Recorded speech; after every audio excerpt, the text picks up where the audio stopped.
4 motivos pra você ver Quarteto Fantástico. É bom? É bom. É bom, é bom. 3, 2, 1 e... Salve, galera.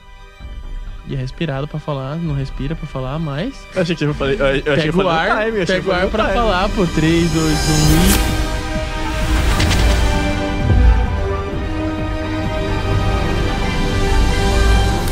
Salve galera, sejam bem-vindos aqui a mais um vídeo do Papo de Sofá. E finalmente aí temos a grande família retratada de forma correta no MCU. O Lineuzinho. Não. Caralho, Lineuzinho. Caralho, não. Popozão, né? Eu chamo meu pai de Popozão. Mas enfim, a gente tem aí a grande família dos quadrinhos retratada de forma fiel, correta, aí no MCU. E é um filme que realmente ele deslumbra ao você ver todo mundo agir nesse conjunto de família. Eu fiquei muito feliz de ver que eles acertaram muito nos 4 intérpretes, assim. Eu acho que até mesmo aqueles que não tem tanto destaque, como é o caso do Ben Green, eu acho que o erro não tá na atuação. Os 4 realmente... A gente consegue enxergar os personagens dos quadrinhos neles, são muito bem retratados, e em vários momentos eles têm seus momentos de destaque e brilham muito em si mesmo. Acredito porque a trama ela se envolva mais ao redor do Reed Richards e da própria Sue Storm pelo fato deles terem um filho, então eles puxam mais o destaque. O filme já começa, né? Mas o grande destaque, na minha opinião, aqui vai pra Vanessa Kirby. Ela, como mulher invisível, ela dá uma voz ali, como ponta no país ali. Ela é a grande chefe, a grande cabeça ali dentro do Quarteto Fantástico. E as coisas que ela fazem durante a rotina dela diária, que fica muito claro que não é um filme de herói, mas um filme sobre família e os afazeres dele também. Isso aponta muito dentro do filme, é uma coisa que não fica estranho de você sempre tá vendo filme de herói na Marvel e você tá ali vendo os dias dos personagens. Isso é muito bacana. Eu fiquei muito feliz porque quando eu vi que o Reed Richards vai ser em reportagens saíram aí na internet, que ele vai ser o grande líder dos Vingadores no próximo filme, eu até pensei, cara, será que não vai ficar escanteado novamente, né, a Susan Storm no filme do Quarteto? E, cara, aqui ficou muito nítido o quão ela é importante pro grupo e eu fiquei muito feliz de ver isso, cara. Tanto na hora que ela expõe o lado negativo, né, da genialidade do Reed, que eu acho que é um dos pontos altos do filme, aquela cena da briga do casal. Sozinha, aquilo é lindo. Que mostra que ele pensar sempre de uma maneira calculista também pode ser um ponto negativo, também pode fazer ela se assustar com ele. Exato. E também a cena dela com a multidão, né? Ela com o Franklin lá, ali é onde ela brilha, é uma das melhores cenas do filme. E, cara, eu acredito que tem um tom muito importante dentro da voz da Vanessa Kirby, que quando ela discursa, te prende, parece uma sereia te encantando realmente, e você fica assim, cara, essa mulher realmente, ela tá, assim, deslumbrante. Eu fiquei apaixonado nela. Quando ela falava, ela falava, mano, perfeita, linda, arrasou. E eu acho que o Pedro Pascal, aqui como Reed Richards, você até falou que era um ponto que você tava com medo. Sim.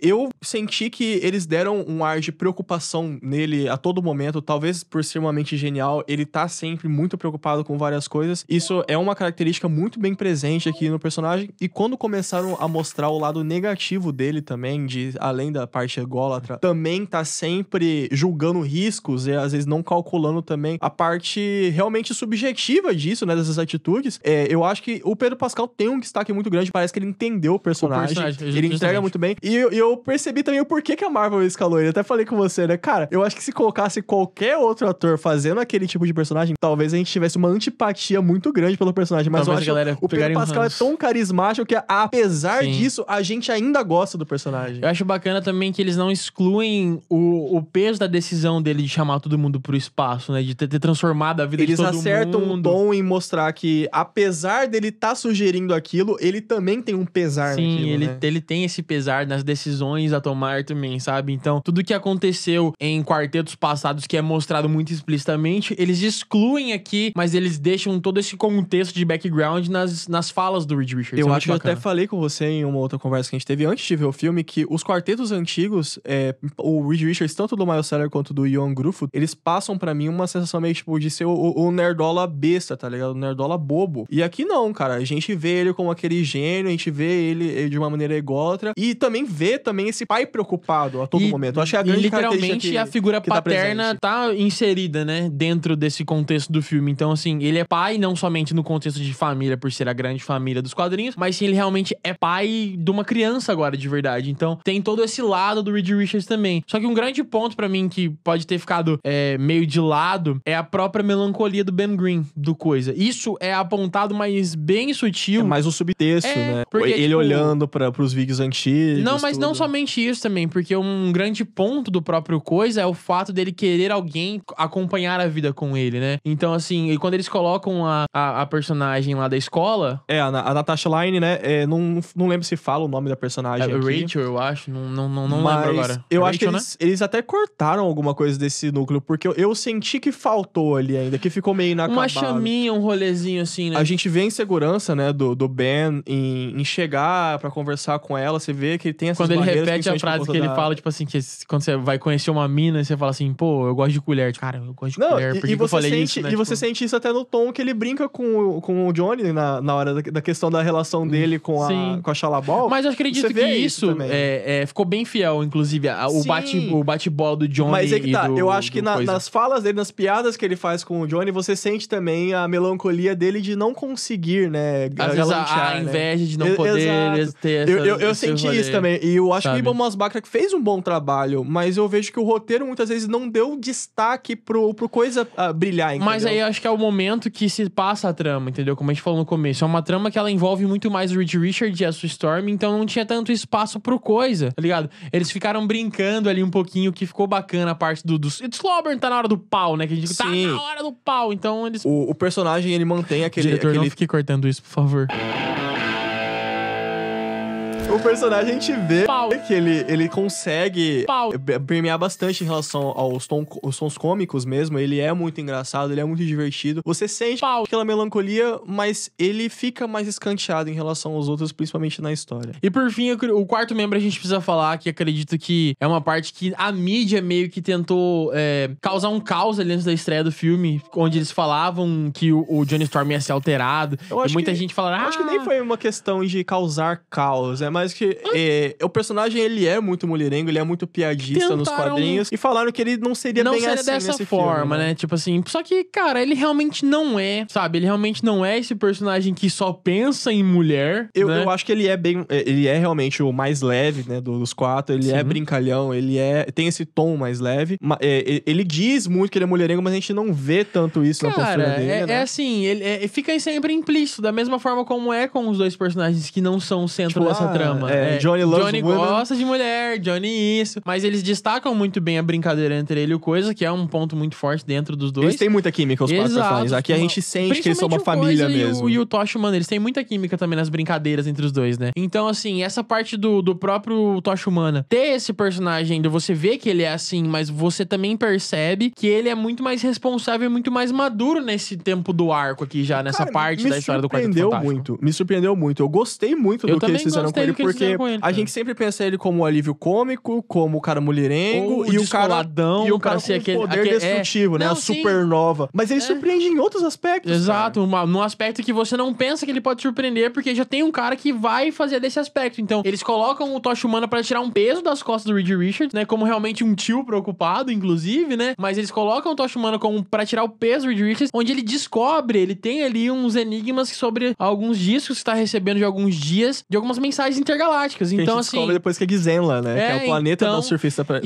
prateado do Norrin Red e da Shalabal. É uma coisa que tá muito fiel nos quadrinhos também, já que você puxou esse gancho, é a própria Shalabal. A história dela de origem tá bem fiel e que, cara, a história tá muito fiel e não fizeram nada errado em trazer esse surfista prateado, por mais que teve também o burburinho de falar, tirar o surfista, podia ser homem, tal. Eles basicamente só trocaram qual dos personagens que virou, né? Nada erra sobre a Shalabal, não tem nada de errado, inclusive ela tem essa presença como arauto ali que vai trazer a notícia que a Terra vai vir ser devorada. Quando ela tem o papel dela dentro do filme, tem aquela tensão, tem aquele crescimento da atmosfera que ela tá chegando a trazer uma notícia, aquela voz ecoante do próprio surfista, e aí toda aquela trama do Johnny com ela também, onde ele tenta ali, porra, na hora que eu tava... E essas piadinhas que a gente tava falando, pô, na hora que eu encontrar uma parada massa, sabe? Acho que é tipo assim... quando eu achei uma mulher no espaço sexy. Sabe? Então, ele brinca também nessa... Cara, o Johnny gosta do espaço, então ele tá tentando tentando ali meio que trazer uma parada pro harém dele, tipo, alguma conquista nova, pô, nunca fiquei com ET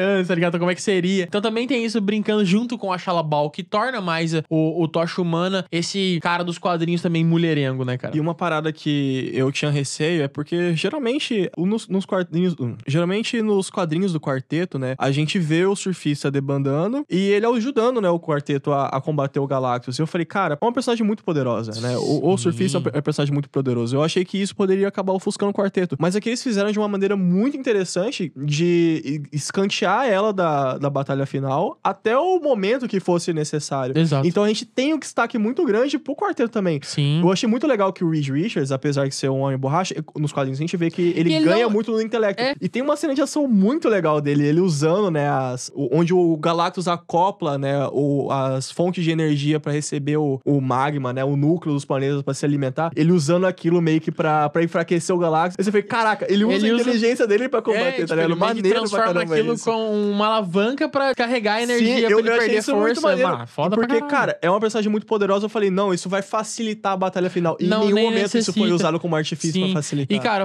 nas cenas em que ela aparece, são as cenas mais bonitas do filme em CGI, o que surpreende bastante, né? Principalmente quando eles muito fácil ficar brega. Então, fica aquela parada meio que PlayStation 1, PlayStation 2, assim, que tá difícil acertar hoje em dia nos últimos filmes. Só que fica uma parada bem sutil e acredito que as cenas onde eles estão nas estrelas lá navegando no espaço sideral, onde tem aquela parte das naves. Ela surfando na estrela. Mano, porra! As cenas que ela surfa, tipo, é magma, estrela, areia. É muito bem feito. É muito bacana. Então, tipo, grande destaque pra Shalla-Bal e nas cenas de CGI pro estúdio aí. Ficou muito bacana também, cara. E por fim, nós temos o Galactus, né? Finalmente ele foi retratado como uma figura humanoide. Kneel before Galactus. Essa não tem um vozeirão do Ryan Fiennes. Caralho. 3 derby. Mas eu pito muito. Cara, a voz daquele maluco... Editor, bota esse cara gritando. Ele é muito grave, mano. Por que ele tá gritando? Eu não consigo, cara. Eu não consigo. Cara. Fala só mais grave aí. Eu sou o Galactus, o devorador de planetas. Por final, o Ralph Ineson finalmente entrega pra gente um Galactus fiel, com carne e osso, né? Não necessariamente carne e osso, mas humanoide, uma figura humanoide, não aquela nuvem cósmica besta, com aquele vozeirão que já é característica, Fala né? no ouvidinho do Ralph Ineson, então. Ai, Ralph Ineson. Ralph Ineson. O maluco tem um vozeirão, né? Pra mim, não precisava nem aquela edição na voz dele, porque, cara, a voz daquele maluco em A Bruxa... Mas não tem como eles não equalizarem essa voz de uma forma pra ficar, tipo, expansiva, sabe? Tipo, uma parada pra dominar celestial. O ambiente. Exatamente. Então não tem como eles colocarem essa voz sem ser um celestial pra dar aquele eco ameaçador, a parte da destruição, tipo... E mais maneira que você sente o poder do personagem, você sente que ele realmente tá além daquele nível do quarteto. A primeira cena onde tá tudo escuro, você já percebe no cantinho, assim, no final. A silhueta, né, cara? Então... Aquele plano é muito Jack Kirby, muito cara. Muito bacana aquele Inclusive, o filme inteiro é uma homenagem ao Jack Kirby, né? O Galan foi baseado em Jack Kirby, né? Não, ele foi criado pelo Jack Kirby. Mas o rosto do Galan foi baseado no rosto de Jack Kirby. Ah, entendeu? Isso aí eu não tava tão ligado, mas é o grande xodó, né, do Jack Kirby. É o personagem que ele criou, que ele tinha muito cuidado. Ele não queria, inclusive, que os outros usassem depois. O rosto dele é baseado nele, realmente. Inclusive, eles citam uma persona do Jack Kirby. Isso, eles têm uma frase do Jack Kirby, uma homenagem pro Jack Kirby, inclusive o filme meio que em memoriam pra ele. Então, assim, finalmente estão valorizando, né? E realmente, se eu parar pra pensar o que fizeram com o Galactus Antiga, foi uma falta de respeito, né, mano? Uma puta falta de respeito. Né? Até porque ele era muito enciumado com esse personagem. Ele não queria que ninguém usasse. E você fazer ele pra ser uma nuvem cósmica, entendeu? Fazer isso, realmente, cara. E o Galactus, a cena final de luta é extremamente linda. É linda. O Reed Richards, ele mostra ali o poder da sua inteligência no filme, onde ele cria ali, desde o começo, ele testa os portais, né? Então ele precisa... É quase uma cena que Goku, né, mano? Ele necessita a força das pessoas da Terra. Então ele junta todo mundo pra fazer os portais, pra conseguir gerar energia suficiente pra teleportar a Terra pra outro canto, pra fugir do Galactus. Eles não precisaram rebaixar o Galactus pra poder ter uma vitória no final. Exato. Muito pelo contrário, eles venceram na estratégia. Exato, Sim. Eles fazem uma artimanha, né? Inclusive quem salva a todo momento situação... fica muito óbvio que a nível de poder deles, eles não conseguem combater o Galactus, mas eles têm que ir pelo plano, né? Mas inclusive eles não derrotam o Galactus. Eles meio que postergam a situação. Dão um jeito de mandar ele pra longe, entendeu? Sim. Com a ajuda do surfista no final. Com certeza. E eu acho que ali eles também têm esse destaque. Mas o filme não é perfeito também, né? Vamos agora falar dos problemas? Não tem. Tá bom, gente.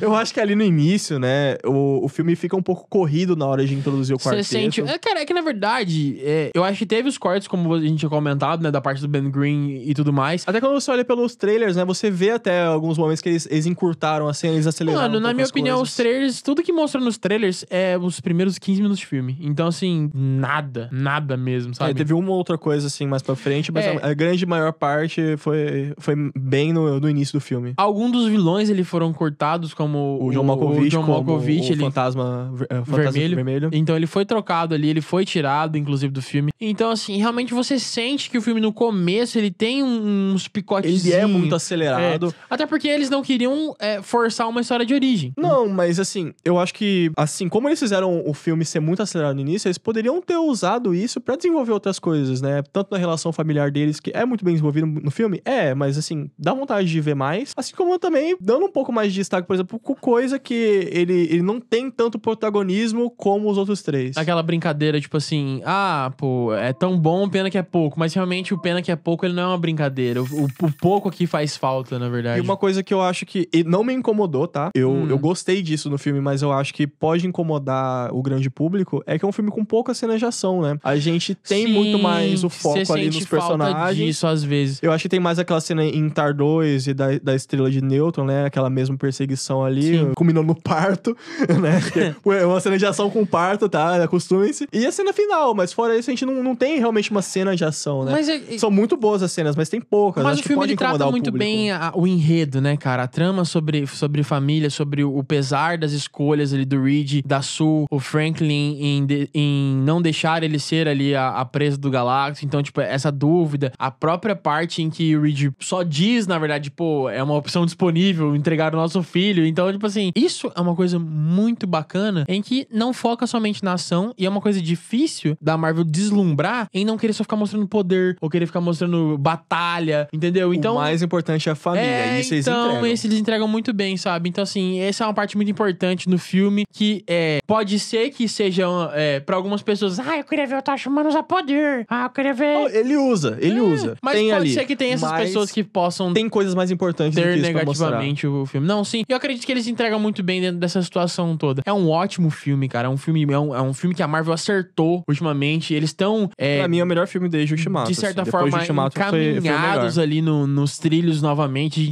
A Marvel respira novamente. Assim como a DC respirou no Superman também, a Marvel também tava indo ali pelo mesmo caminho, mas agora ela também tá nos trilhos com essa ideia aí Eu acho que o fato de ser um filme mais isolado, né, também facilitou isso. Pô, a gente não tem que se preocupar com mais nada no universo 828, vamos focar no quarteto. Não, mas assim, com certeza, não, tudo bem, eu entendo essa parte, e é o que torna o filme um pouco mais fácil também, e acredito que as escolhas de não apresentarem uma história de origem deixa o filme muito mais moldável, sabe? O que eles vão fazer com a história do Quarteto Fantástico. Pra mim, só aquela reportagem do início ali já foi suficiente como história de origem, demais, já podia pular, demais. Entendeu? Inclusive, eu acredito que eles acertaram muito, só pra gente encerrar o vídeo, em inserir o Franklin Richards naquele testezinho, tá ligado? Já a primeira cena do filme, né? A primeira cena do filme é eles mostrando, pô, eles vão ter um filho que às vezes você não sabe quem que é, mas é o bicho mais bizarro também da Marvel, né? É o Deus Ex Machina ambulante. É uma coisinha ali que curtia, como é, cara? O bichinho vai botar pra quebrar. E eles também não apoiaram muito o filme nos poderes dele, né? Ele